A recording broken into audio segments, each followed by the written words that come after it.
有人有地又有礦，成億人口。點解菲律賓過去足足40年都追唔上乜資源都冇嘅香港，仲要喺2025年7月，連越南都正式超埋佢車？今日我哋唔係上一堂普通嘅地理堂，而係要拆解一個財經界最根本嘅資產定價邏輯。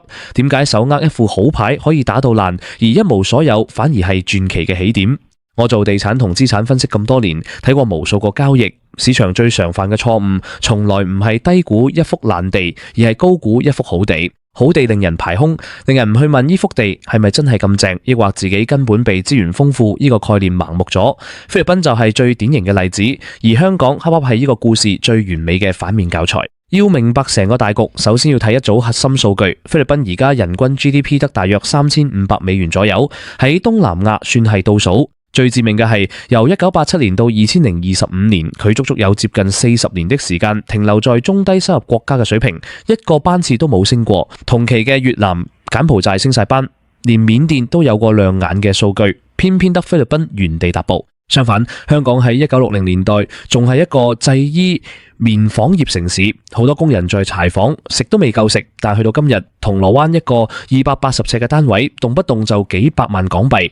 點解一個乜都冇嘅石頭可以變到咁值錢？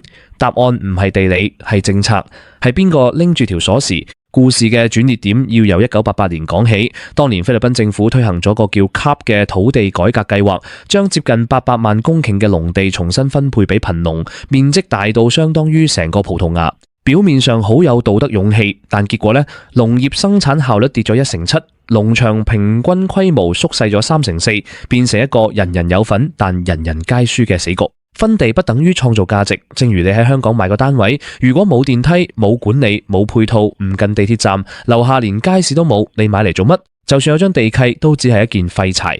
菲律賓政府俾咗塊地農民，但冇灌溉系統、冇農業貸款、冇技術支援，連去市場嘅路都冇。每人分得1至3公頃，細到連拖拉機都開唔入，根本做唔到機械化。農民變成一班有地契但袋裏冇錢、得把鋤頭嘅業主。反觀日本、韓國、台灣當年做農改，係即刻配合農村基建、低息信貸同技術推廣，最重要係佢哋知道幾時要停，然後轉身去搞工業化。菲律賓個農改一搞幾十年，完全冇出口。用我哋地產人嘅術語講，佢哋只係做咗場假翻身，間隔同位置根本冇變過。香港人最叻喺冇得改間隔嘅情況下，將利益最大化。冇大廚房就整開放式，最緊要係連接。你近唔近地鐵？係咪一個連接更大系統嘅節點？菲律賓嘅農地只係一塊塊孤立嘅泥土，唔係節點，所以根本唔值錢。當農業行唔通，菲律賓冇好似其他地方咁轉搞工業化，佢哋選擇咗出口人口。今日菲律賓最大嘅出口唔係農產品，而係海外勞工 OFW。而家有大約1000萬菲律賓人散落全球。喺2024年，佢哋寄返家鄉嘅匯款達到破紀錄嘅383億美元，佔咗全國 GDP 嘅8.7%。我哋成日話金融係香港命脈，佔 GDP 大概2/3，但金融服務係可以複製，可以吸引外資，有槓桿效應嘅。而海外勞工嘅匯款係1對1，出去多一個人就多一份錢，冇得翻倍。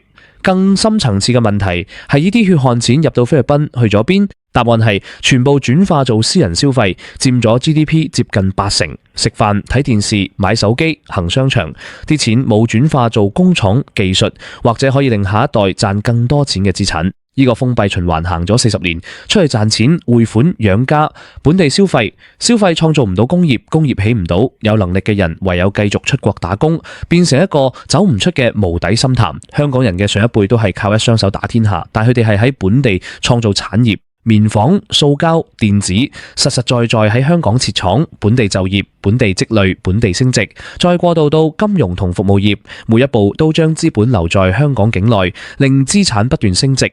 菲律賓嘅繁榮只係大城市馬尼拉裏面啲靚商場、靚餐廳，呢種繁榮係消費出嚟嘅，唔係生產出嚟嘅。就正如一個人全身名牌，但你唔知佢係咪靠碌卡度日，外表係冇辦法代替底層結構㗎。講到第三層就係最多人唔敢正面講嘅寡頭壟斷。菲律賓嘅財富由少數幾個大家族壟斷，幾乎所有日常生活接觸到嘅服務都係呢幾個家族嘅生意。問題唔係佢哋存在，而係佢哋賺乜嘢錢。佢哋賺嘅係地產升值、服務業壟斷、糖水滾糖魚，靠控制現成嘅資源去收租，而唔係創造新嘅增量。佢哋係地主，唔係創業家。香港都有大地主，但香港嘅地主係喺一個開放競爭嘅環境下賺錢。商場係服務全球旅客同買家，係連接全球資本嘅節點。菲律賓嘅商業生態係封閉同家族世襲嘅，用政治關係去保護壟斷。喺呢種結構下，本地資本永遠唔會流向製造業，因為製造業要面對全球競爭，回報率邊有壟斷服務業咁爽？海外勞工嘅匯款反而滋養咗呢個不公平嘅結構，托住個社會唔會爆，結果令精英階層完全冇動力去改變。睇到呢度，我哋要面對一個令人唔舒服嘅對比：香港、新加坡、南韓、台灣、日本呢5個喺20世紀末最成功嘅經濟體，有一個好多人冇留意嘅共同點，佢哋全部都係冇天然資源嘅地方。新加坡連食水都要向馬來西亞買，香港要靠廣東東江水。但呢5個地方今日嘅人均收入係菲律賓嘅好多倍。呢個唔係好運，而係因為佢哋冇得靠，所以先要起。當你一無所有，你就唯有逼自己進化。香港當年只得一個維多利亞港，祖輩冇時間計劃，唯有將呢個唯一嘅優勢做到最盡，做轉口，做金融中介。貧窮逼人進化，豐富反而令人安於現狀。菲律賓喺1960年代曾經係東南亞最有前途嘅地方， GDP 係馬來西亞同泰國嘅2倍。但正正因為有地可以種，有礦可以挖，精英層就冇動力去搞工業、投資、教育同基建。呢種情況就好似一個手握黃金鋪位嘅業主，靠天然客流，唔使憂，佢唔需要創新，亦唔使搞增值服務。但一旦市道轉變，附近開咗新商場，佢就會係最快被淘汰嘅嗰個。去到2025年，菲律賓依然有16%嘅人口喺官方貧困線以下生活。如果佢想喺2040年升格做高收入國家， GDP 需要連續15年，每年增長最少8%。但過去15年佢平均增長得6%，差2個百分點。聽落好似好少，但用複利計算，15年後嘅差距係超過30%，而且要由6去到8，唔係微調政策就搞得定，係要連根拔起，成個增長模式。反睇香港，點解我哋呢塊連水都要買嘅石頭會咁值錢？我哋靠嘅係不可替代性同制度嘅效率。維多利亞港本身只係一個深水港，真正有用嘅係圍繞港口建構出嚟嘅法律體系、金融中介、自由港制度同商業信任。呢啲嘢係建構出嚟嘅，唔係挖出嚟嘅。今日你買銅鑼灣一個鋪位，你買嘅唔係實體空間，而係買緊一個資本可以自由進出、法律保護合約嘅金融體系。呢種連接係全球最難複製嘅資產。而菲律賓1000萬名海外勞工，佢哋離鄉別井去沙地、去港澳打工，每個月匯錢返去，其實是用自己嘅青春同時間去補貼一個不完善嘅制度。佢哋越成功，匯款越多，政府就越覺得冇必要發展工業，無意中延長咗一個本應早就要崩潰嘅模式。再睇多一組數字，你就明白點解菲律賓會被超車。菲律賓嘅商品出口只佔 GDP 大約12%，而越南呢係85%。越南喺1986年先搞革新開放，80年代比菲律賓窮得多，但今日佢嘅出口密度係菲律賓嘅7倍以上。因為越南有決心要做全球供應鏈嘅一部分，吸引三星、英特爾去設廠，主動建立工業園區。菲律賓就選擇放任，依賴勞工匯款同低端 BPO 業務流程外包服務業，結果喺2025年7月，越南嘅人均國民總收入正式超越咗菲律賓。呢個係一個標誌性嘅時刻。話俾全世界聽，你唔主動求變，連後發嘅國家都會將你狠狠拋離。有人會問，菲律賓嘅問題係咪因為貪污或者政治不穩？馬可斯時代雖然喺1986年就完結，之後菲律賓迎來民主選舉，但幾十年的民主換嚟嘅只係同幾大精英家族，好似阿基諾、馬可斯、杜特爾特輪流執政。底層結構冇變過，大企業永遠比新創業者受保護，合約執行往往受政治關係影響，缺乏一個硬朗嘅法律產權制度，外資入到去根本冇保障。世界上有2種資源，一種係你挖出嚟嘅係存量，越用越少，亦唔需要高度嘅組織能力。另一種係你建構出嚟嘅係流量，好似法律信任、金融體系，越用越值錢，可以不斷複利。挪威雖然有石油，但係佢建立咗主權財富基金，將存量轉化做流量。菲律賓就一直只係純消耗。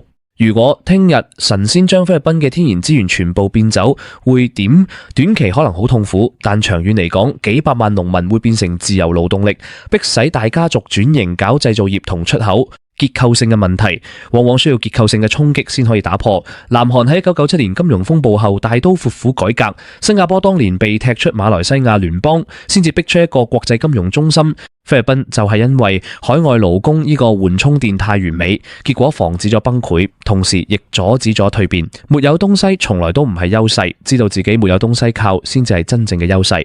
香港而家都面對緊自己嘅轉型期，好多人覺得香港嘅獨特性削弱緊，但如果你明白香港嘅底蘊，就會知道香港人最勁嘅係危機意識。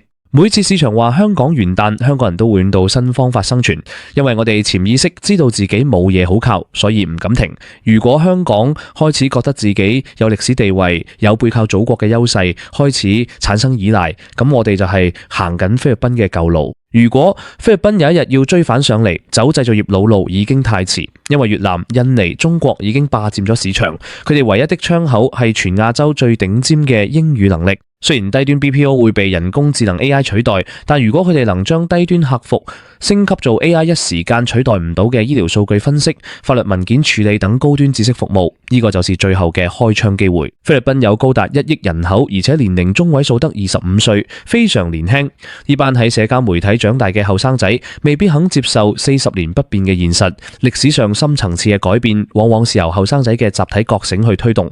如果你問我對菲律賓未來10年的預測，短期5年內靠消費同匯款可以維持5%至6%嘅增長，但相對周邊國家會繼續落後。中期5至10年 AI 全面衝擊低端就業，會迎來最大嘅社會政治壓力，亦係迫使改革嘅關鍵期。作為資產分析師，我俾你3個具體嘅信號去觀察呢個市場有冇轉機。第一，土地法改革係咪真係打破到大家族嘅土地壟斷？第二，商品出口佔 GDP 比例有冇由1/2顯著爬升，反映製造業有實質轉變？第三， BPO 行業係咪成功向高端知識服務移動？數字唔會騙人，聰明的資金而家會將資源擺喺確定性更高嘅越南或印尼，同時保持對菲律賓嘅密切觀察。資源係起點，但唔係終點。香港嘅傳奇正正係喺一無所有嘅壓力下，建構出世界上最值錢嘅制度、信任同生存本能。世界唔會停低等邊個？你人生嘅投資組合究竟係持有着我有條件嘅舒適感，定係持有着我不能停嘅生存意識？